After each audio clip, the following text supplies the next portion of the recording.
అనారోగ్యంతో కోల్పోయిన తండ్రుల ఉద్యోగాలను వారసులకు కల్పించాలని మారుపేర్ల బాధితులు ఆవేదన వ్యక్తం చేస్తున్నారు. ఇక ఈ మేరకు పెద్దపల్లి జిల్లా రామగుండం సింగరేణి సంస్థ జీఎం కార్యాలయం ఎదుట పెద్ద ఎత్తున ప్లకార్డులతో ఆందోళన చేపట్టారు. సింగరేణి వ్యాప్తంగా 11 ఏరియాలో చెందినటువంటి సుమారు 300 మంది మారుపేర్ల బాధితులు పెద్ద ఎత్తున నిరసన నినాదాలు చేశారు. గత 3 ఏళ్ల నుంచి సింగరేణి యాజమాన్యం నిర్లక్ష్యం చేయడం వల్ల ఆర్థికంగా మానసికంగా ఇబ్బందులు పడుతున్నామంటూ పేర్కొన్నారు. ఈ విషయంలో ప్రభుత్వం దృష్టి సారించి తమకు సంస్థలో న్యాయంగా ఉద్యోగాలు కల్పించాలని డిమాండ్ చేశారు.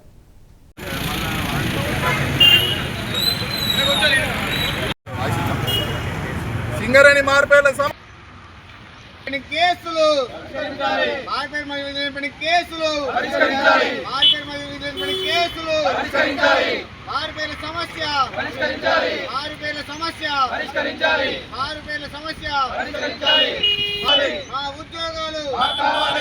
ఉద్యోగాలు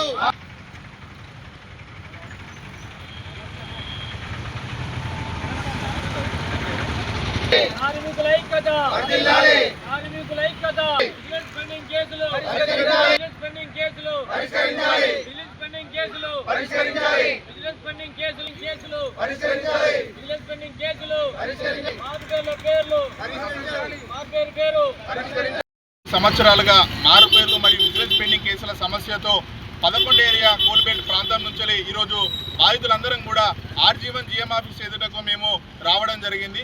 మరి మేము ఒక 10 రోజుల కిందనే ఈ యొక్క ఏదైతే మేము చేద్దామనుకున్నటువంటి నిరసన దీక్షకు అన్ని రకాలుగా సింగరేణి అధికారుల వద్ద కానీ లేకపోతే సంబంధించిన పోలీస్ డిపార్ట్మెంట్ వాళ్ళ దగ్గర కూడా మేము పర్మిషన్ తీసుకున్నప్పటికీ ఈరోజు మేము ఏదైతే 7వ తారీఖు రోజున మేము చేద్దామనుకున్న రోజున ఈరోజు మేము టెంట్ వేయడానికి వస్తే దానికి ముందు రోజు 6వ తారీఖు రోజునే మా టెంటును వాళ్ళు ఆపేయడం జరిగింది. మరి ఈ విధంగా కార్మికులకు వాళ్ళ కొడుకులకు సంబంధించినటువంటి సమస్యను తెలియజేసుకుందామని అనుకున్నప్పుడు ఇక్కడ కాదు మీరు చేయాల్సింది ఏదైతే ఆర్జీవన్ జీఎం ఆఫీస్ ఎదుర్కొన్నటువంటి పానీపూరి బండి దగ్గర చెత్తనేసే దగ్గర మీరు ఖచ్చితంగా చేసుకోవాలి, మీకు ఇక్కడ హక్కు లేదు, మీకు అంబేద్కర్ స్టాచ్యూ దగ్గర చేసే అది లేదు అని చెప్పేసి మమ్మల్ని తీసిపడేసి మమ్మల్ని రాత్రి చాలా ఇబ్బంది పెట్టడం జరిగింది.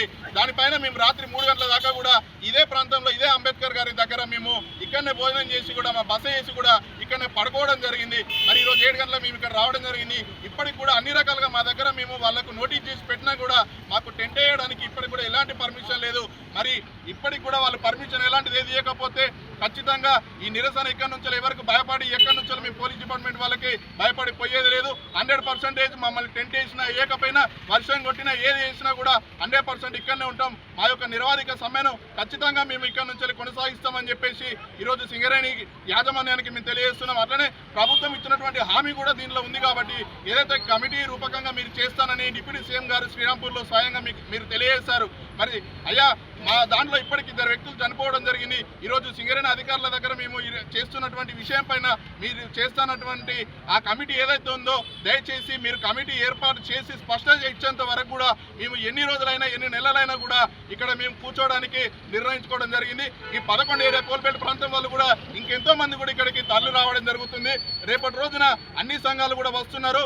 మళ్ళా ఇంకొక రోజు పోతుంటే అన్ని ఏదైతే ఇంకా బయట ఉన్నటువంటి కార్మిక సంఘాలు కానీ లేకపోతే ఇంకా వేరే సంఘాలైనా కూడా అందరు మాకు ఫోన్లు ఇప్పటికే చేసి మద్దతు ఇవ్వాలని చెప్పేసి మిమ్మల్ని కోరుతున్నాము. మేము ఒకటే ఈరోజు గవర్నమెంట్కి చెప్తున్నాము, లేకపోతే సింగరేణి యాజమాన్యానికి చెప్తున్నాము. 1A ఏదైతే ఉందో మనకు ఫ్రీడమ్ ఆఫ్ స్పీచ్ అని ఉన్నది. మేము శాంతియుతంగా మా యొక్క ఏదైతే మేము ఇక్కడ కూర్చొని మా సమస్యకు ఒక 3 సంవత్సరాల నుంచి చెప్తున్నటువంటి విషయం పైన మేము ఈరోజు మాకు ఒకవేళ ఇప్పటికీ మేము వాళ్ళని రిక్వెస్ట్ చేసేది ఏంటంటే మాకు పర్మిషన్ ఇవ్వండి అని అంటున్నాం. ఇఫ్ ఇన్ కేస్ మాకు ఒకవేళ ఇవ్వకపోయినా కూడా మాకు కాన్స్టిట్యూషన్ ఆఫ్ ఇండియా నుంచి ఏ విధంగా అయితే మాకు అప్పుడు ఉన్నటువంటి అంబేద్కర్ గారు రాసి పెట్టారు 100% మేము దానిపైన మేము ఇక్కడే కూర్చుంటాం, మేము చేద్దాం అనుకున్నాము. మమ్మల్ని దయచేసి వేరే దారికి తీసుకోపోకండి. 2 చేతుల యాజమాన్యాన్ని మేము జోడించి చెప్తున్నాం ఈరోజు బాధితులందరం కూడా.